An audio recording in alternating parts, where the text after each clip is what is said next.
Olá, leitores e leitoras fiéis, eu sou Edilton Nunes e hoje é dia de respondermos a tag literária Baby King.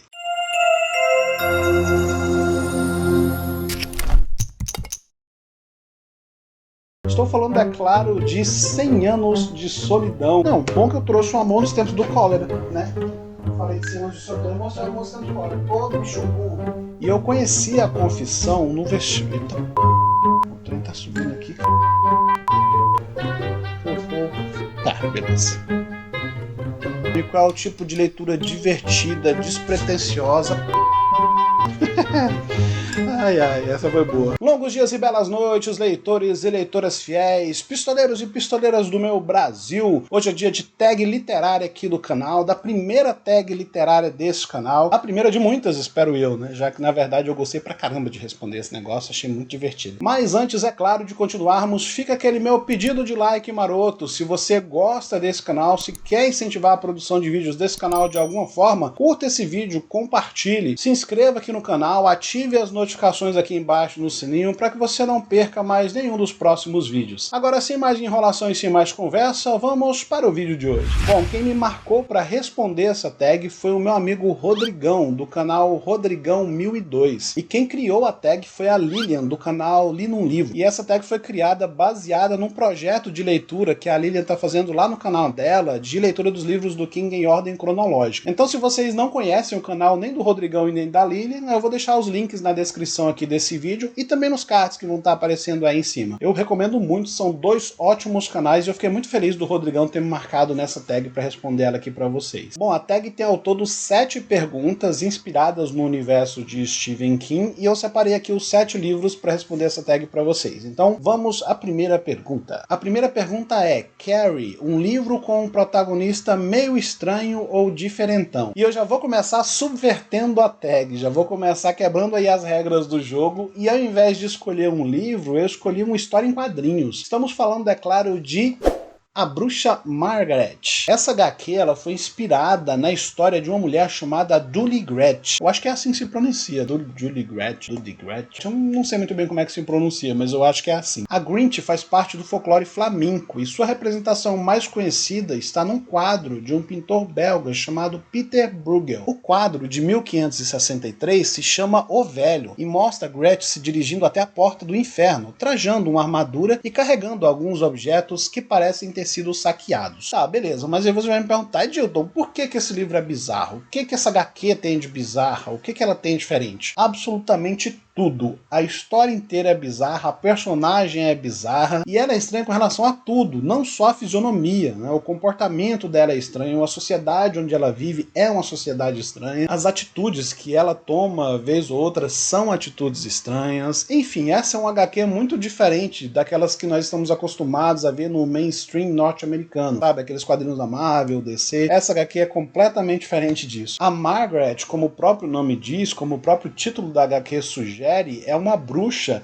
que vive isolada em um pântano e ela sobrevive de vender enguias. E ela é uma personagem que, embora ela tenha um discurso irregular aí, com suas ações meio que caóticas, ela ainda tem uma concepção bastante própria e igualmente singular do mundo em que ela vive. Ela sabe, ela reconhece o seu papel no mundo em que ela vive. E eu falei anteriormente que ela é uma mulher muito estranha, e é justamente por ela ser estranha e, embora ela viva em uma sociedade também estranha, é justamente por isso que ela é abandonada, que ela é marginalizada, que ela é esquecida pelas pessoas lá daquela sociedade. Mas não se engane, Margaret não é uma pobre coitada. Como eu falei, na verdade, ela é uma mulher que tem consciência do seu papel no mundo e que exerce esse papel de maneira muito forte, de maneira muito independente, de maneira muito única. E um fato interessante, o autor dessa HQ, o roteirista dessa HQ, é um ator britânico chamado Jim Broadbent. Ele é mais conhecido pelo seu trabalho como Horácio Longhorn no filme Harry Potter e o Enigma do Príncipe. E agora vamos para a pergunta de número 2 da nossa tag. Salem, um livro que é uma releitura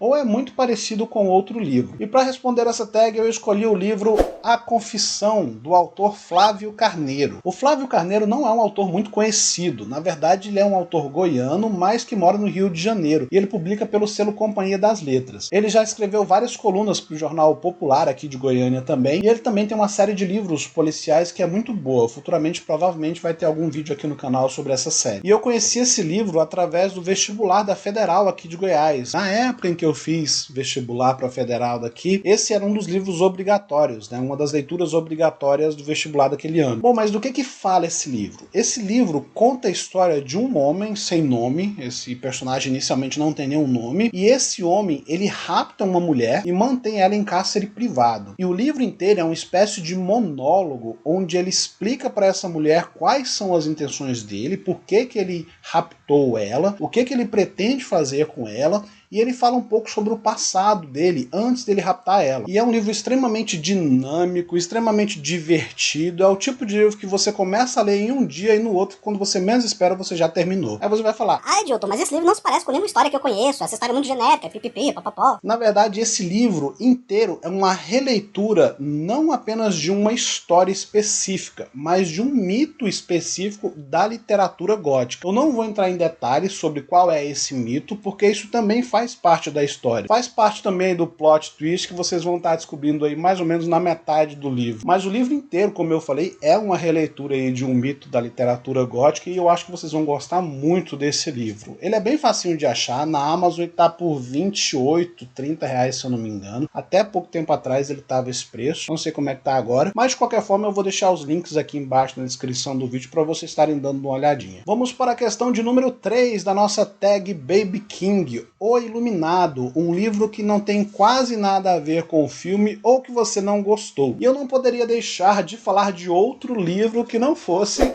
A Torre Negra. Esse daqui é o volume 3, As Terras Devastadas, que o selo Ponto de Leitura lançou há um certo tempo. Não tem nem o que falar da Torre Negra. A Torre Negra é um livro fantástico, é uma série de livros fantásticos, né, que conta a história de Roland em busca da Torre Negra, o eixo de todo tempo e espaço, para que o seu mundo, para que o seu universo volte a ser como antes do grande cataclisma. É uma história que mistura faroeste com terror, com ficção científica. É um verdadeiro mosaico aí da cultura popular contemporânea. E por isso eu gosto muito da Torre Negra. Mas a adaptação, com certeza, sem sombra de dúvidas, é sofrível. A adaptação da Torre Negra é muito problemática. Eu, inclusive, já fiz um vídeo sobre ela aqui no canal, vou deixar aqui nos cards para vocês estarem dando uma conferida. Mas de maneira bastante resumida, os caras tentaram sintetizar tudo em um único filme. Então você tem elementos ali que são a todo tempo jogados na tela e pouco contextualizados, e isso faz com que a história seja muito dinâmica, seja muito divertida até certo ponto também, mas você não teve espaço para desenvolver personagens, você não teve espaço para desenvolver a própria trama da história. Ficou tudo muito corrido, ficou tudo muito blockbuster. E a essência da Torre Negra não é isso. Esse é o principal problema desse filme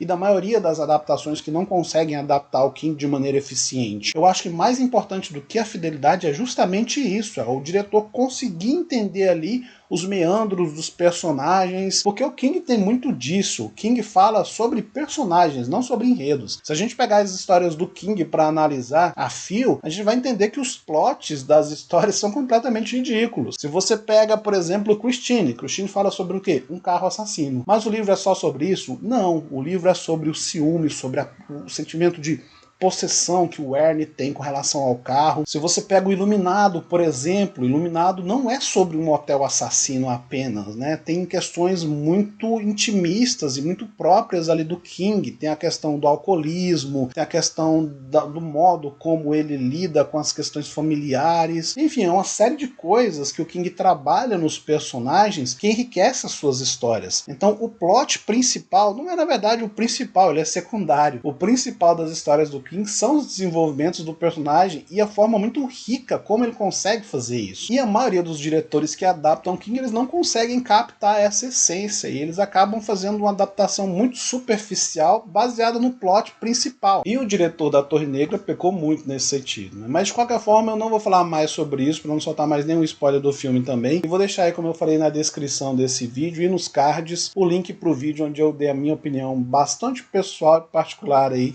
sobre a adaptação da Torre Negra para vocês estarem dando uma conferida. Agora vamos para a pergunta de número 4. Fúria, aquele livro que se você pudesse, você tirava de circulação. Na verdade eu pensei bastante antes de responder essa pergunta e cheguei à conclusão de que eu não faria isso com nenhum livro. Eu acho que nenhum livro merece ser tirado de circulação, nem mesmo os livros que eu acho perigosos, digamos assim.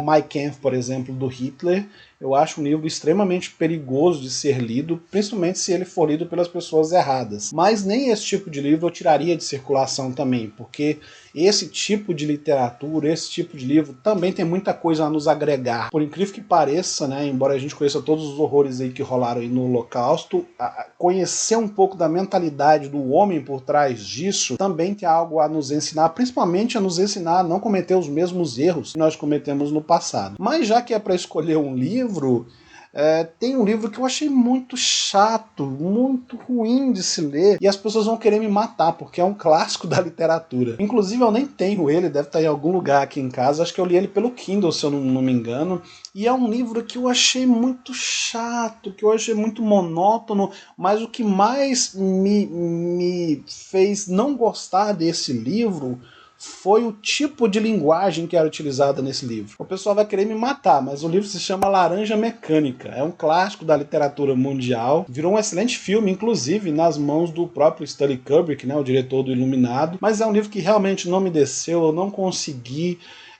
Aquela linguagem deles misturando palavras com neologismos, enfim, não desceu, não foi legal, não curti Laranja Mecânica. Podem começar a atacar as pedras agora. E agora vamos para a pergunta de número 5 da nossa tag literária. Sombras da Noite, um livro que mudou um gênero para você. E o livro que eu trouxe para responder essa pergunta não apenas mudou um gênero literário, como também inventou um gênero literário. Estou falando, é claro, de 100 Anos de Solidão, do Gabriel Garcia Marques. 100 Anos de Solidão foi lançado em 1967 e logo ele passou a ser considerado o segundo melhor livro em língua hispânica, perdendo apenas para Dom Quixote. Só para vocês terem ideia da magnitude, do sucesso que esse livro foi desde o seu lançamento, lá no início as primeiras tiragens do livro foram apenas de 10 mil exemplares, e hoje ele tem mais de 50 milhões de exemplares vendidos. Só para vocês terem uma ideia, só para vocês terem uma base aí de comparação, o King, juntando todos os livros dele, ele já vendeu uma média de aproximadamente 400 milhões de exemplares. O Garcia Marques, só com esse único livro, como eu disse anteriormente, vendeu mais de 50 milhões de exemplares. Então 100 Anos de Solidão acabou se tornando um clássico aí da literatura mundial. Mas do que fala esse livro? Esse livro conta a história da família Buendia, conta na verdade os 100 anos, como o próprio título diz, né, de vida dessa família Buendia. Então nós vamos ficar sabendo um pouquinho sobre o passado dessa família, o presente, o futuro, sobre os netos, os bisnetos, os tataranetos dessa família. E a história se passa num vilarejo fictício chamado Macondo, onde muitas coisas estranhas, muitas coisas bizarras acontecem, mas dentro do contexto daquela história, essas coisas são tidas como normais. Daí surgiu toda essa concepção aí do realismo mágico, tão alardeado aí na América Latina, lá na década de 60, 70, e que fez tanto sucesso com o Gabriel Garcia Marques. E esse livro é simplesmente fantástico, gente. É o melhor livro que eu já li na minha vida, sem sombra de dúvidas.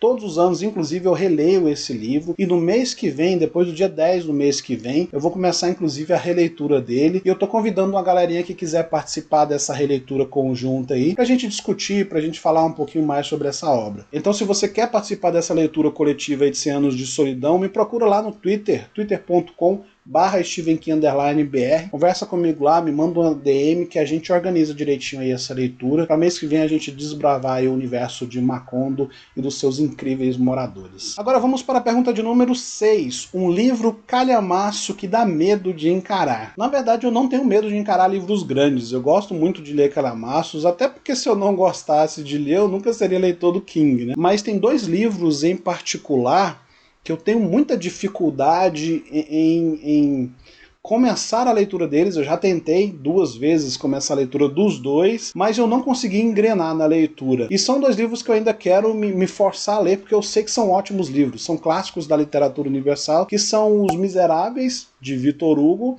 e Guerra e Paz, do Tolstói. São dois livros que eu ainda não consegui engrenar, mas que eu espero conseguir, espero vencer essa barreira aí e terminar de ler esses livros, porque eu tenho certeza que são ótimas obras. Agora vamos à sétima e última pergunta da nossa tag, A Longa Marcha, um livro que você se forçou a ler como se tivesse uma arma apontada para sua cabeça. Esse eu tenho a resposta na ponta da língua e a galera vai querer me julgar, vai querer me tacar pedras, porque é um movimento que está surgindo muito, com muita força nesse momento atual da literatura aqui no Brasil, que são os livros nórdicos no ar, né? Aquela coisa de literatura nórdica, literatura detetivesca. A galera tá gostando muito desse tipo de literatura e esse livro em particular faz parte desse tipo de história, que é o livro Morcego, do Ionesbo. Acho que é Ionesbo que se pronuncia, não sei muito bem como se pronuncia. Mas foi o primeiro livro desse autor que eu li e foi o único livro dele que eu li até o momento. Eu achei um livro chato, eu achei um livro parado e eu sei que muita gente vai querer me tacar pedras, porque como eu disse anteriormente, é um livro que tá fazendo muito sucesso atualmente, que a galera gosta muito. O próprio estilo literário que ele tem tá bem em voga, como eu disse anteriormente. Mas é isso, gente, eu não posso mentir nessa tag não. Eu achei esse livro um porre, eu achei ele muito chato, um desenvolvimento lento, personagens sem graça, não gostei, não aprovei, terminei pela força do ódio, como se realmente tivesse uma arma apontada na minha cabeça, porque eu tenho esse problema, quando eu começo a ler um livro eu tenho que terminar ele, mesmo que eu não goste. Infelizmente então, Morcego está nessa lista como um dos piores livros que eu já li na minha vida. E esse foi o vídeo de hoje, leitores e leitoras fiéis. Espero que vocês tenham gostado. E eu gostaria de agradecer novamente ao Rodrigão por ter me marcado nessa tag, a Lilian por ter criado a tag também. E repito, vou deixar os links deles aqui na descrição desse vídeo para vocês estarem se inscrevendo lá nesses respectivos canais. E eu gostaria de marcar duas pessoas para responderem essa tag, que é a minha amiga Lana Franciele, do canal Insônia Literária, e a minha amiga Ana Lu Tortella, do Terror de Quinta. Vou deixar os links delas aqui na descrição desse vídeo também para vocês estarem conferindo o trabalho delas, e eu estou muito curioso para saber quais são as respostas que elas vão dar aí para essa tag. Espero que vocês tenham gostado e não se esqueçam de acessarem o nosso site stevenkim.com.br se quiserem saber um pouco mais sobre o universo de Stephen King e sobre o universo da literatura de terror e suspense em geral. Nós também estamos no Twitter pelo link twitter.com/stevenkim_br e também no Instagram pelo link instagram.com/stevenkim_br. No mais, eu gostaria de desejar a todos longos dias e belas noites.